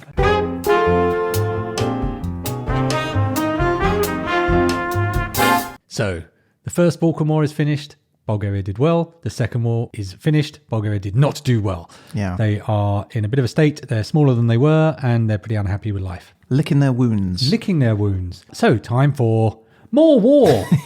The great powers have tried to maintain their own sense of the balance of things by having lots of alliances and agreements and treaties, and that's been okay until the 28th of June 1914, when in Sarajevo, an archduke called Franz Ferdinand is having a lovely drive through the streets, very much spoiled by a young Yugoslav nationalist called Gavrilo Princip. Right, why? He jumps on the footboard, shoots Ferdinand and his wife Sophie from point-blank range, killing them both. Yeah, that would put a downer on your day. Yeah, now this triggers a cascade of events. There's all these interlocking treaties and alliances, which are way too complicated to want to go into right now. But basically, World War I begins. Oh, wow, okay, so that is the catalyst for all these countries all just fighting each other now. Yes, because country A goes, oh, well, now we're annoyed that you did that, so we're going to invade you, which means it triggers a treaty with country C, and then country C has a protection agreement with country D. Country D join in, well, country F have an agreement with the first country that if these guys join in, then they're going to jump in as well. And suddenly you've got World War I. Where's the great powers in all this? Why aren't they saying, hey, calm it down? Well, this is the great powers. This treaty creates... World War I is basically two groups of what were the great powers. You've got the Central Powers, which are Austria-Hungary, Germany, and later the Ottoman Empire. And the Allied Powers, which are France, Britain, Russia, and we're chucking Serbia, but they're not one of the great powers, obviously. So Central Powers, Austria-Hungary, Germany. Allied Powers, France, Britain, Russia, plus Serbia. Right. Bulgaria, it will astonish you to learn, have actually had enough of war by this stage. So they go, you know what, we're going to sit this one out. So at the start of World War One, they stay neutral. Okay. So this is good for them, obviously, because they're not fighting in this horrible war. But it also makes them quite attractive because both sides, the Central Powers and the Allied Powers, are like, these guys are in quite a useful position. They're right in the middle of things. So they kind of want the Bulgarians to be friends. The Allies are a bit nervous because one of the things that happened before World War One was that Bulgaria went to France for a big loan. Because remember, they were brutally wiped out financially by the previous war. And the French told them to bugger off, basically. So they had gone then to the Germans, to the Disconto Gesellschaft Bank in 1914, and they gave them a 120 million franc loan. What? So the Allies, everyone wants Bulgaria to be on their side eventually, but they're like, oh dear, that's a bit of a backward step for the Allies. And the Germans are like, aha. We've lent you some money. You're probably going to join us. That's another great power, isn't it? The banks. Yeah, and absolutely. the power that they wield. Like we talk about the politics and we talk about this sort of stuff, but the people that are running the banks, they now have a large control or controlling hand over Bulgaria. Well, without wishing to go down a massive rabbit hole, there was actually a theory at the beginning of, or pre-World War One, really, which was that World War One couldn't happen because everyone owed everyone else so much money, nobody could afford to go to war. Oh, really? That theory was wrong. Yeah, because World War One very much happened.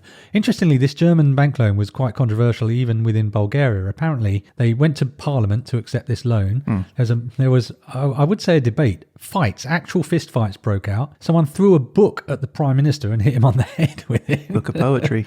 And it was so chaotic. They weren't even sure whether they'd voted for it or not. And the authorities just claimed, yeah, there was a show of hands and we voted it through. But it was such a chaotic scene that nobody was really sure. Amazing. I want to throw a book at someone. That In sounds Parliament, a fun thing to do, right? I'd certainly thrown a book at several people in Parliament. So the Allies are a bit nervous because they're like, oh dear, we perhaps should have helped them out with that loan because now they're a bit nudging up to the Germans. But actually they're a bit more interested in Romania at the moment because Romanians have oil and the Bulgarians don't. So the Allies are looking for to win over the Romanians. And it's this classic complicated situation. So you can't necessarily cozy up to the Romanians who have been annoyed by the Bulgarians and the Bulgarians because they don't like each other. So the Ottomans then enter the war. As I said, they come in a bit later. They join the Central Powers. That's the Germans and Austria-Hungary.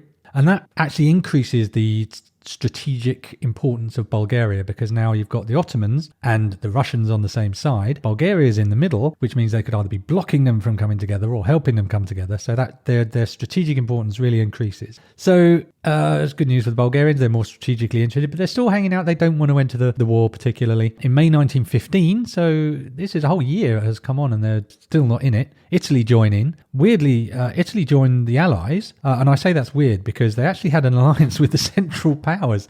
And yet when they threw in their ticket, I guess, ticket for admission, they joined in with the Allies. Wow, I guess they were promised something. Something good, yeah. It all comes down to what you're promised. So this again adds to how important Bulgaria is due to its location. So I guess I would phrase it as Bulgaria is very hot, very now, very well.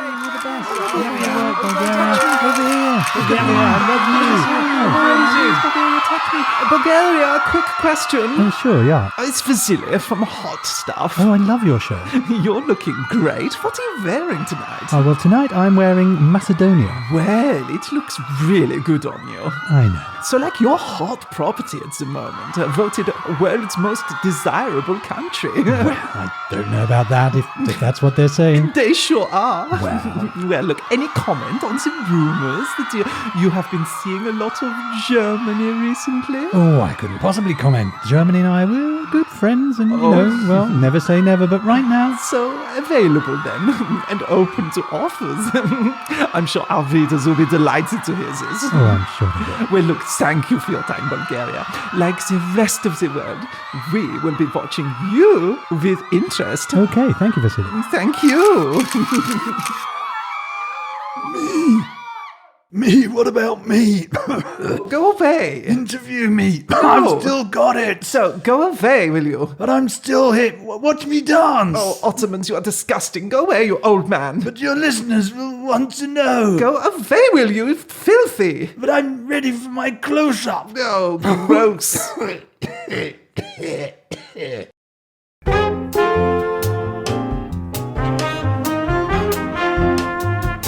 So the importance of Bulgaria's location is so significant that it's become known as the Bulgarian Summer of 1915, which is when basically everyone's courting the Bulgarians to join their side in the war. The Allies are like, hi, would you like some things? And Bulgaria say, yes, I'd like some things. I'd like Macedonia. Oh, really? They're still pushing for the whole... Still want Macedonia. This does not change through the whole period. And the Allies are like, the thing about Macedonia is it's currently held by Serbia. And Serbia are on our side. So this is a really tricky thing to ask. So they can't at the beginning, but eventually they go, do you know what? You can have Macedonia. And Bulgaria go, that's interesting. And then Serbia say, wait, what? They hadn't consulted with them at all. And they just went, do you want some of Macedonia then? Come on, this is totally worth it. Okay. This does not help their credibility in terms of Bulgaria's like, do you want an ally who just chops a bit of you off without even consulting you? Because in the grand scheme of things, Bulgaria is more of a Serbia than a great power, right? So if your allies are willing to chop a bit of your land off and hand it over to someone else. Imagine being Serbia. Friends like that, right? Cheers, guys. But in a way, what really matters is who's going to win. All the agreements in the world don't help you if the team you're on loses and you don't get anything.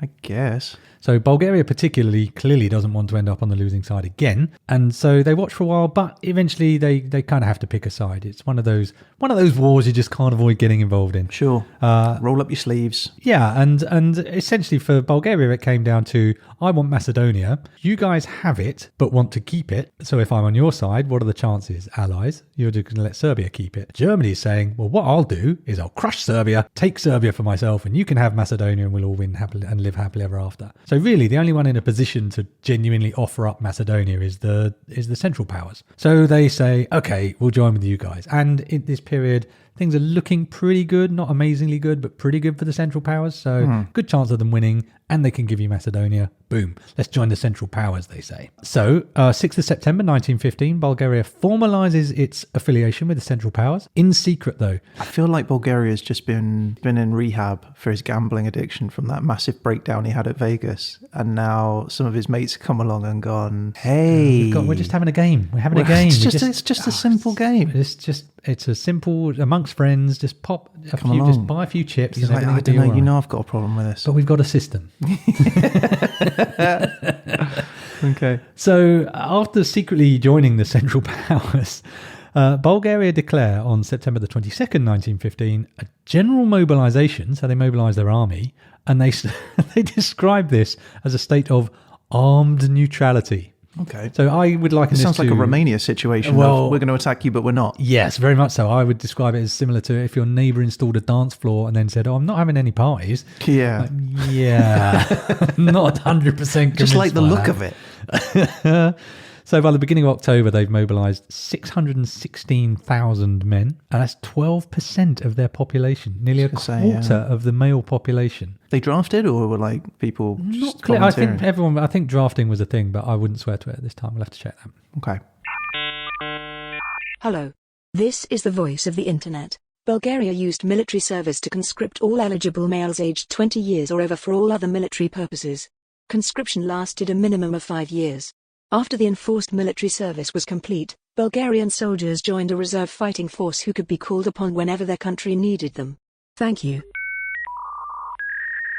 So armed neutrality, not really a thing. Less than a month later, they declare war on Serbia and the Bulgarian army invade Serbia. Right. So this starts off relatively successful. They open the route between Austria-Hungary and the Ottomans.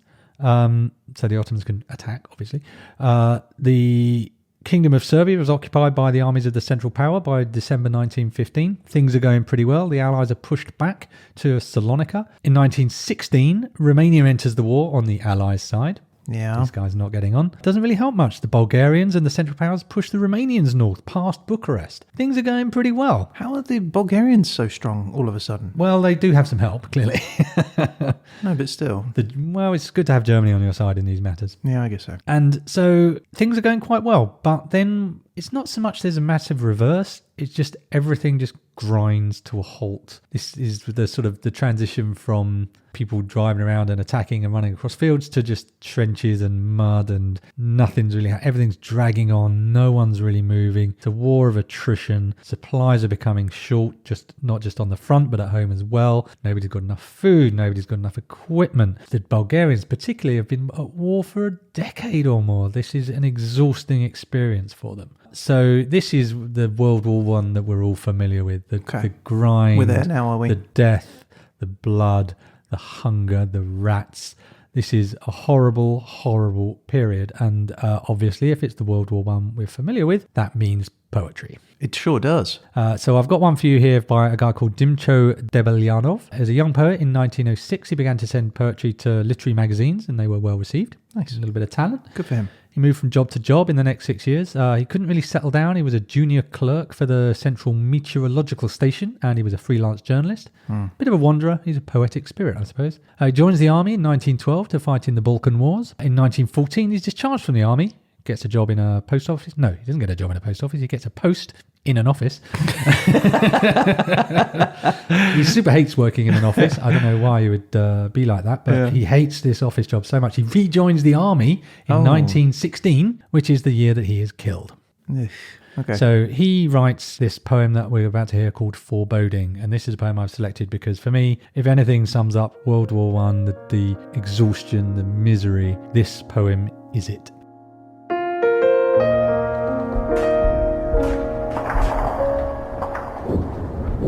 Behind me, the years run away from me one by one, and I run onwards, ever onwards, and up above, the sun burns the dismal desert my life has become, while I pursue the spectre of love. No crown of laurels encircles my brow. On my cheeks, sweat mixes with blood now. My eyes mist over as with a fog of pain, while my soul seeks a happier terrain. I am overcome with terror and fear.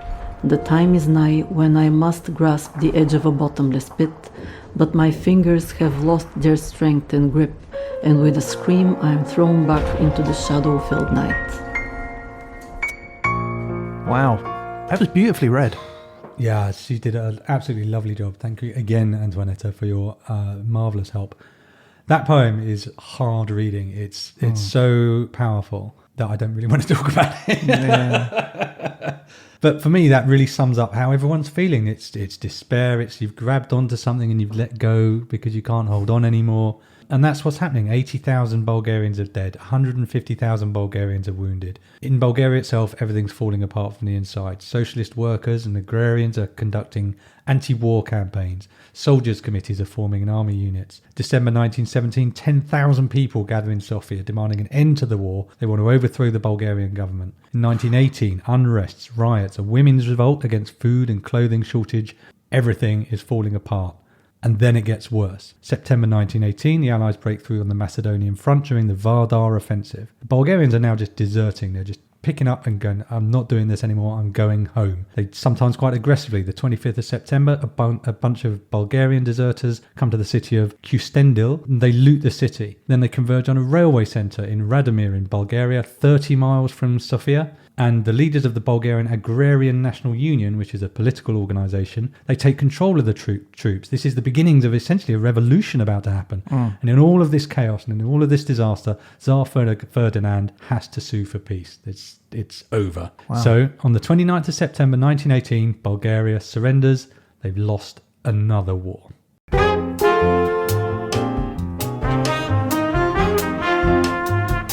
Time for another treaty. Treaty of Neuilly. Neuilly, I'm not sure how to pronounce it. Neuilly. Neuilly.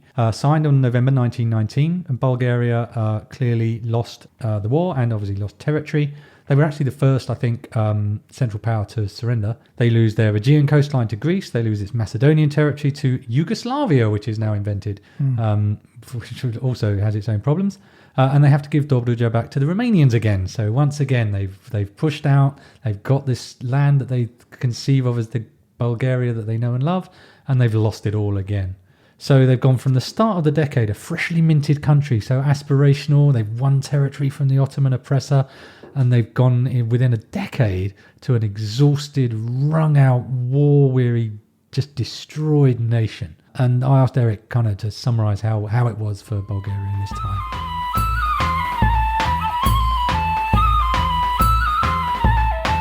Looking at Bulgaria after the First World War, it's hard for us to even wrap our heads around the extent to which the country was just in shambles.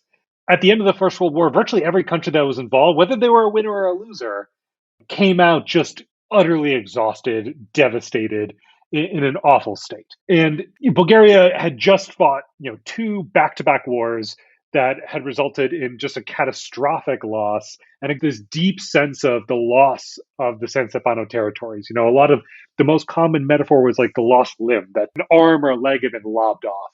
And that's what Macedonia was. And so you come out of this, profound sense of loss and, we lost. And then it seems for a little while that you're going to get it back, that it's all, you're going to be redeemed, that we're going to get the territories back, that it's all going to work out in the end. And then it doesn't. And as I recall, Bulgaria lost in the First World War one of the highest percentages of its population. So the proportion of deaths, even in the short time Bulgaria was in the war, was exceptionally high. A lot of the fighting was on Bulgarian territory. And just, the country was in just absolute shambles. And you read the accounts of the soldiers that turned around and basically went to go overthrow the government. And they didn't have shoes, they didn't have equipment. And when the war ended, they basically just turned around and started walking to Sofia, ready to overthrow everything, just sick of it all. And so, it's hard to wrap your head around really just how bad things were.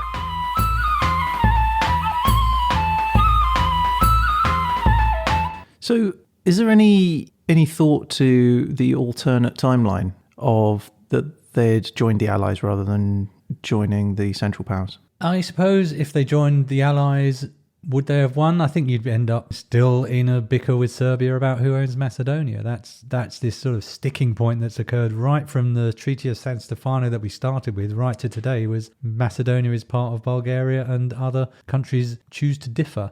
I was being flippant with my sort of analogy to the gambling thing, but it's they had a choice, right? It was 50-50. You flip the coin. And they could have joined the Allies or they could have joined the Central Powers, and they, in hindsight, chose the wrong gamble. Yeah, it was... I found myself, even though obviously I know the outcome of the war, I found myself, because I didn't really know a huge amount about the Bulgarian contribution to it, there was a sense of they were neutral for a while, because my biggest fear was that they just sort of pitch into another war sort of headlong, but they start out and they're like, well, no, we don't want to be part of another war. We've had enough of that. And you think, you've done it, guys. You've done it. You're going to make it. And then you think, well, if you wait long enough and it's really certain who's going to win, and then you pick your side, well, then bare minimum you don't lose. And they still managed to get it wrong, and it was weirdly heartbreaking. So that is why this has been an absolutely pivotal decade in Bulgarian history. In theory, I should be stopping, but I'm not, because that is way too big a downer to be stopping on. So I'm just going to give you a taster of what's about to happen. Okay. It doesn't get hugely better, but it definitely gets better. So the Bulgarians are clearly not happy. Just know we've got World War II around the corner. Well, yeah, it's long term, it's not great. But Tsar Ferdinand is not going to last long, put it that way. They have elections in 1920, so it's actually still within our period. March 1920, the Agrarians, they're a movement that it's quite complicated, but basically they're not socialists, but there are sort of communal elements, and it's about building a country on your agricultural rather than your industrial sector. That's a whole start of a whole other episode, but it's essentially seeds of optimism and hope, I'm going to say. And the reason I'm leading into this is that the Agrarians had a sort of collectivist aspect. Socialism is also around. Obviously, there's the social collectives and the committees. And the point of all this is there's a bit of a shift, or I think there's a bit of a shift from when we started. It was this mother Bulgaria, the nation. And now there's this sense that actually I don't love my nation because look what it's done. Yeah. But what I do love is the man next to me, the people around me. Oh, that's wonderful. So this movement from I love my country and I will bleed for my country to I love my fellow man and I will bleed for my fellow man. And that's encapsulated in a poem by a chap called Hristo Smirnensky. He was born 1898 in Macedonia, of course. He was 16 when World War I started. He enrolled as a cadet, but he actually quit when he saw the suppression of soldiers revolting at the end of World War I. He was published in the Communist Party's literary magazine, Red Laughter. Is that what it's called? Absolute side splitter, I would imagine.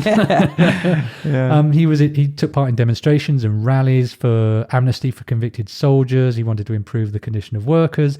So he's one of this generation of people who are like, I'm sick of that old stuff, that old style nationalism in my country. I want a new and different world. He inspired people to rise up against social injustice, I guess. Sadly, because of course this is a Bulgarian story and it has to end sadly, he died in 1923 from tuberculosis. But he wrote a poem called A Youth, and I'd just like you to hear that because there's certainly seeds of a more optimistic Bulgaria in it. All right.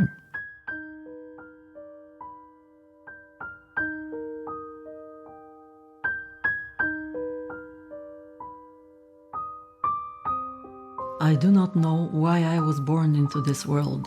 I do not ask why I shall die. When I was born, the delicate May morn unfurled its flowery freshness to the eye. I greeted youthful spring, I greeted vernal youth, and opened eager eyes to see how life would come to me, beautiful and smooth, amid a joyous rhapsody. But no, I wasn't hailed by spring with merry sounds and showers of fragrant petals. Instead, a villain made me with a pack of hounds to put my hands and feet in fetters. Through clouds of fiendish greed and wicked spite, a sinister shadow crept near. A gold-armored monster reared his height, dripping with blood and human tears. In the falling gloom loomed faces pale and lean. I heard laments in plaintive strains, and threats to repay for pain and vileness mean. I also heard the clatter of chains. I recognized my brothers who were kept enslaved by the ungodly god of gold. I saw the spirit of man abased, depraved, and crucified 1,000-fold. I cried out in iron words and wrathful indignation. May this be the dire day of doom, the day of ruin and of new creation. May fires blaze in this icy gloom. May this, our earth, begin a fiery feast. May the thunder roll and glow. The slaves will unite to fight the monstrous beast, and hurricanes of souls will blow. I'll raise the banner of brotherhood unfurled, and I will keep it flying high, and then I'll know why I've come into the world. I'll also know for what to die.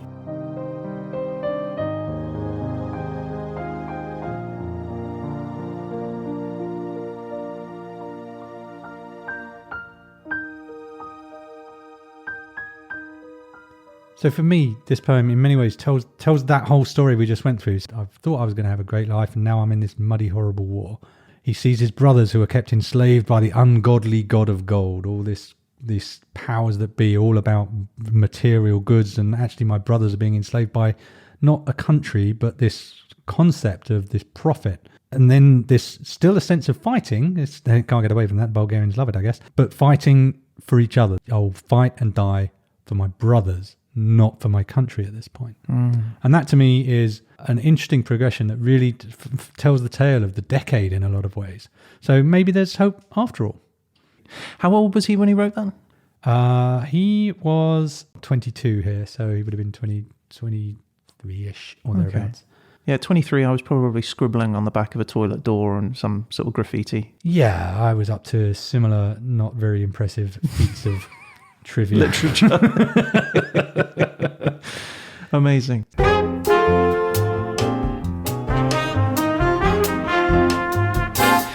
Pete, I mean, what a fantastic episode. That was your magnum opus. It was fantastically researched. There was a tremendous amount of history there to get through. Value for money was there, right? I was gripped from start to end. I really wasn't sure where this was going to go. I thought maybe you'd pick a novel or something that was written. I didn't think that we would go quite down the war line that we did. I selected the entire history of Bulgaria.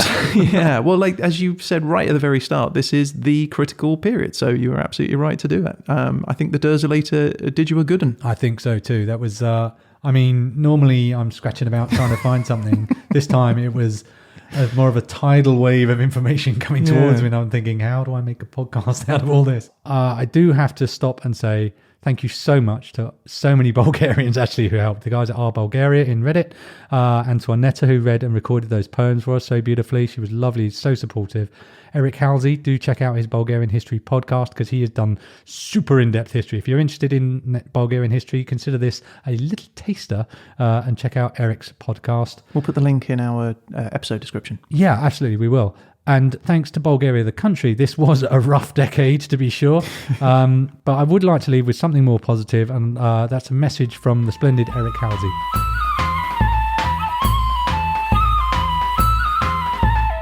Check out the podcast and come check out Bulgaria. It's people don't think about it very much. A lot of people just look at it as a place for, cheap skiing or to get drunk at the beach or something like that. But it's got a lot more history, a lot more excellent wine and culture and beautiful nature. It's got a lot more to offer. And, it's a place I love dearly and I've made my home.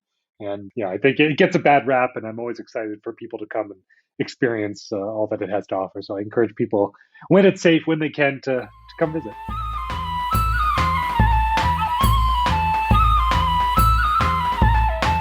It's that time, Peter. It is. It's that weird mix of nerves and excitement that comes when cracking open the Dersolator. It's the brief moment of possibility. Literally anything, and literally anywhere, and literally anyone could come up. That's right. Right, I'm going to lift the wooden lid off it and hand crank it. Okay, the Dersolator is primed. Your country is Yeah. Mauritania. Oh, The brilliant. legend that is Mauritania. And your time period is Yep. 500 to 600 CE. Okay. And your topic is, funnily enough, Yeah.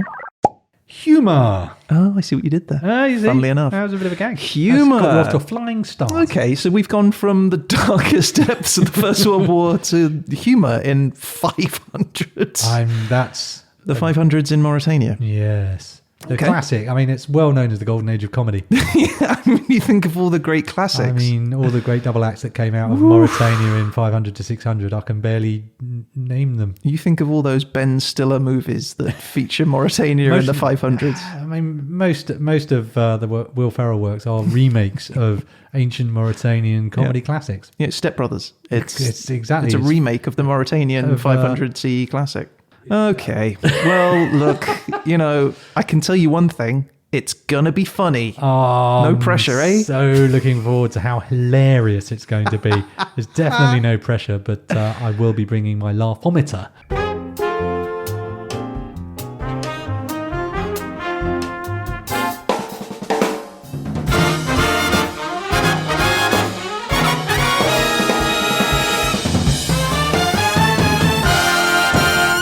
Okay, so, well, that's our show for this week. And what a show it was. Peter, you're the best. Thanks for listening, everyone. If you'd like to get in touch about any of the things that Peter's talked about on this show, or just to say hello, or to tell us where we've been wrong on any of our other episodes, you can reach out to us on social media or through our website at hhepodcast.com, or you can email us at hhepodcast@gmail.com. We'd really love to hear from you. And you never know, you might end up featured on a future show. And if you want to do that, one way to definitely feature on a future episode is to rate and review the show on Apple Podcasts. Your recommendations are really important. They help us bring the show to new listeners and grow the podcast so you can get more of it. More podcast.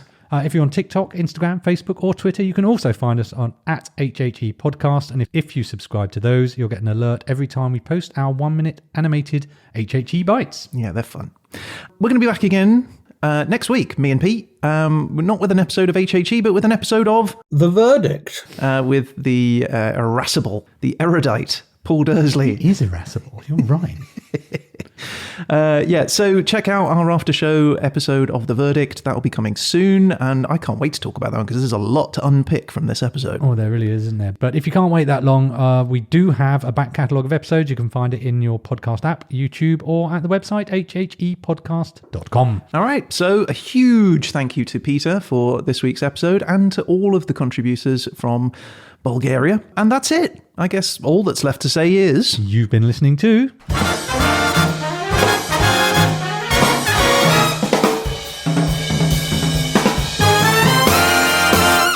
History happened everywhere.